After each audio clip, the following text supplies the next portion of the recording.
Time for another edition of the Nice Guy Game here on When I'm Not Podcasting, a limited series that I use that I talk about my own experiences as a nice guy in recovery and about other guys that might be the nice guy that should really understand better what they're doing. And I'm telling you, if you are a nice guy, and there's many of you out there, you need to go ahead and start realizing it and start pointing the finger at yourself and realize you have things you need to figure out about yourself to make you a better person. So here we have this. New research shows that online dating can cultivate a rejection mindset. This fascinated me. I'm sure it will to you as well. This is from psypost.com, psypost.org, excuse me. So here's what we got. A group of psychologists in the Netherlands have discovered that we have a tendency to gradually close ourselves off when we're dating online. The more dating profiles we see, the more likely we are to reject them. And the findings were published in the Social, Psychological, and Personality Science journal. They indicate that the seemingly endless stream of options can increase feelings of dissatisfaction and pessimism about finding a partner. Now, here's what I want to bring up about this.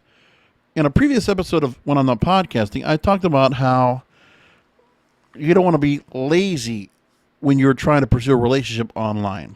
Be the lazy guy. So here's what I got for this in a previous Nice Guy episode, by the way, Nice Guy Game episode. So the idea is here we want to narrow the net of the potential type of woman that we really want, because we don't want to just go through. Remember, if you're just going to try to cast a wide net and find girls you find attractive, and just because of that, then you're going to compromise who you are, you're not going to do it. You're not going to want to do it. You want to narrow the net down. Yeah, it's going to suck because you're going to get very few responses because you're going to make it so difficult for yourself to find the person that you want. I got it. But that's what you're going to do because it makes it easier for you to find someone that absolutely fits what you're looking for.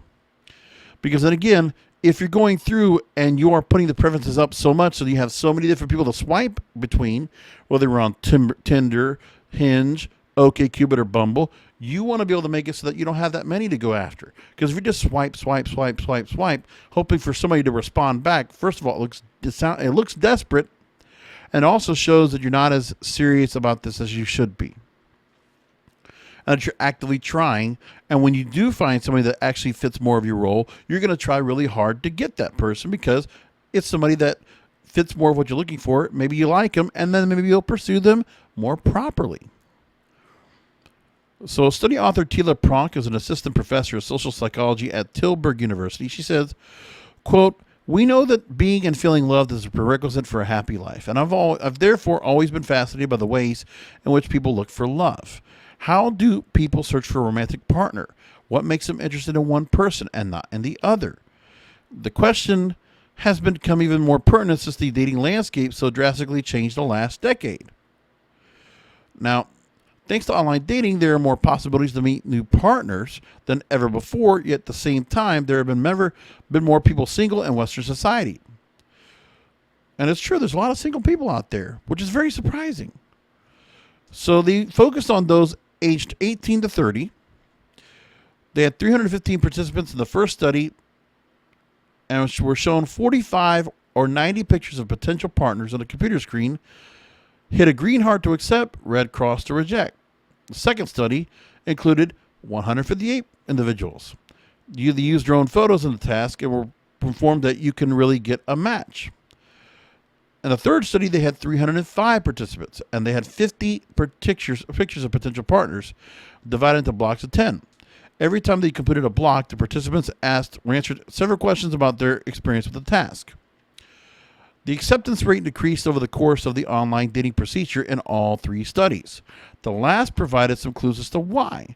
Participants reported a decreasing satisfaction with the pictures over time and an increasing pessimism about being accepted themselves, which in turn was associated by the tendency to reject. And also, more than anything else, guys, if you're nice guys, to say yes to every girl and to say yes to everything that's going on. I'm reading from a book right now from a Dr. Aziz. I don't even want to try to say his last name, but the name is called Not Nice. That's the name of the book. He talks about the fact that you need to be able to have times where you set your boundaries. There are times you can say no. And that's what they're talking about here. Now, they coined the phenomenon of the rejection mindset. The consequence is that over time, people close off from mating opportunities when online dating, and was particularly strong among women. The gender that is already less likely to accept potential partners to begin with. That's what the researcher said. As a consequence, the initial benefit women have in their likelihood of having a match dissolved in the process of online dating. And this is where, in some cases, when I go after women that are much younger, I think there's a better chance to go online and find somebody there, because you would think that the women that are younger are engaged more.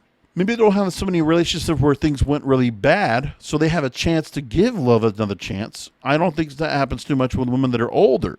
I think when women are older, I always have the assumption that they've gone through so many relationships, they've gone through so many different trials and tribulations, that for you to go ahead and for a woman to accept you in their 40s and 50s, or in their 30s in some cases, they're not going to want to go ahead and hook up with somebody, because I feel like, someone will just put them through hoops, put a guy through hoops just to get them to say, okay, I feel good about this guy, now I trust him after all that I put him through, right? Now, Tina Pronk says also that, quote, dating is not the only domain in life in which choice options have vastly expanded. From relatively mundane daily choices to major life decisions, people now face more options than ever before. It remains to be tested whether a rejection mindset also applies to these contexts. And also, is the rejection mindset specific for online dating or maybe even speed dating? And that's the idea. So the study, if you're looking for it, it's a rejection mindset choice overload in online dating, if you want to go and look it up. And we'll leave it right there. Thanks for listening in. I'll talk to you next time.